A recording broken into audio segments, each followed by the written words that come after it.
ದೇಶ ಸೇವೆ ಸಲ್ಲಿಸಿ ಸ್ವಗ್ರಾಮಕ್ಕೆ ಬಂದ ಸೈನಿಕನಿಗೆ ಅದ್ಧೂರಿ ಸ್ವಾಗತ. ಭಾರತೀಯ ಸೇನೆಯಲ್ಲಿ ಸುದೀರ್ಘ 17 ವರ್ಷ ಸೇವೆ ಸಲ್ಲಿಸಿ ಹವಾಲ್ದಾರ್ ಆಗಿ ನಿವೃತ್ತಿಯಾಗಿ ಆಗಮಿಸಿದ ಬೆಳಗಾವಿ ಜಿಲ್ಲೆಯ ಬೈಲಹೊಂಗಲ ತಾಲೂಕಿನ ಸಿದ್ದಸಮುದ್ರ ಗ್ರಾಮದ ಫಕ್ಕೀರಪ್ಪ ಭೀಮಪ್ಪ ಅರವಳ್ಳಿ ಅವರನ್ನು ಗ್ರಾಮಸ್ಥರು, ಮಾಜಿ ಸೈನಿಕರು ಹಾಗೂ ದೇಶಾಭಿಮಾನಿಗಳು ಫಕ್ಕೀರಪ್ಪ ಭೀಮಪ್ಪ ಅರವಳ್ಳಿ ಸಂಬಂಧಿಕರು ಅದ್ಧೂರಿಯಾಗಿ ಬರಮಾಡಿಕೊಂಡರು.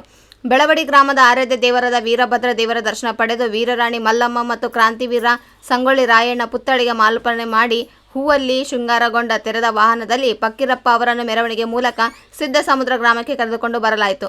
ಪರಸ್ಪರ ಆಲಿಂಗನ ಮಾಡಿಕೊಂಡು ಶುಭ ಹಾರೈಸಿದ ದೇಶಾಭಿಮಾನಿಗಳು ಮಾಜಿ ಸೈನಿಕನ ಜೊತೆ ಫೋಟೋ ಕ್ಲಿಕ್ಕಿಸಿಕೊಂಡು ಸಂಭ್ರಮಿಸಿದರು.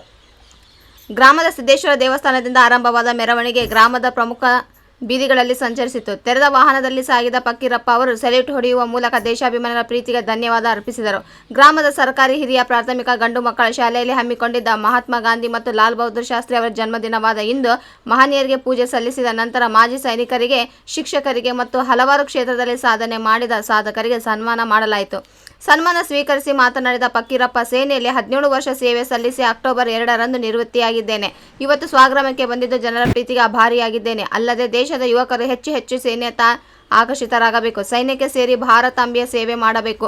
ಅದ್ಧೂರಿಯಾಗಿ ಬರಮಾಡಿಕೊಂಡ ಅಭಿಮಾನಿಗಳಿಗೆ, ಮಾಜಿ ಸೈನಿಕರಿಗೆ ಧನ್ಯವಾದ ತಿಳಿಸಿದರು. ಇದೇ ಸಂದರ್ಭದಲ್ಲಿ ಸೈನಿಕ ಫಕ್ಕೀರಪ್ಪ ಎಲ್ಲ ಶಾಲಾ ಮಕ್ಕಳಿಗೆ ಪೆನ್ನು ಮತ್ತು ನೋಟ್ ಬುಕ್ಗಳನ್ನು ಪ್ರೀತಿಯ ಪೂರ್ವಕವಾಗಿ ವಿತರಣೆ ಮಾಡಿದರು.